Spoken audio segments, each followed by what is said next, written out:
यह कहानी एक छोटे से गांव के एक बच्चे सोनू की है, जो जादुई केले के पेड़ से मिलता है और उसकी मदद से अपने गांव की समस्याओं का समाधान करता है।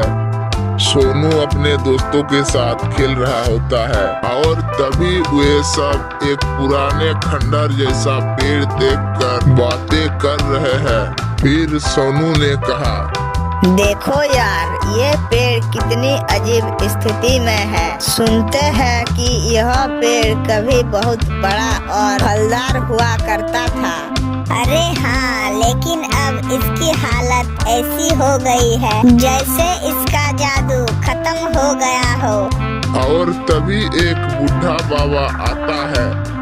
अरे हाँ बेटा, तुम लोग सही कह रहे हो, ये पेड़ जादुई था, लेकिन अब वो जादू छिपा हुआ है।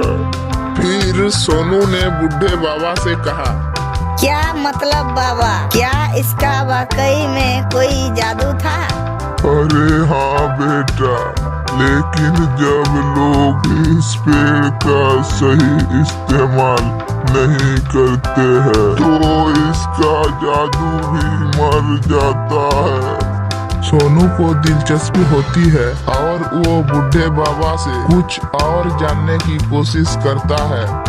रात के समय सोनू अकेले पेड़ के पास जाता है। वह सोचता है कि क्या वाकई यहाँ कुछ जादू हो सकता है। वह पेड़ को ध्यान से देखता है और एक चमत्कारी आवाज सुनता है, सोनू, मैं तुम्हें अपना जादू दिखाऊंगा, लेकिन तुम्हें इसका सही उपयोग करना होगा। क्या तुम सचमुच बात कर रहे हो? अरे हाँ, मैं एक जादुई केले का पेड़ हूँ। अगर तुम मुझसे सही तरीके से बात करोगे तो मैं तुम्हारी मदद कर सकता हूँ। सोनू चकित हो जाता है। पेड़ से एक चमत्कार केला झरता है और सोनू उसे उठाता है। सोनू केले को खाता है और तुरंत उसे एक नया एहसास होता है। वह कुछ देर में समझता है कि अब वह किसी भी समस्या का समाधान कर सकता है।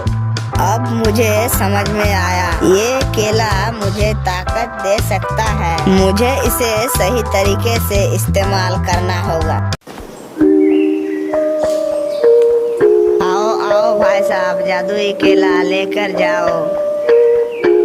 और इसी तरह से सोनू ने गांव वालों की मदद करता रहा।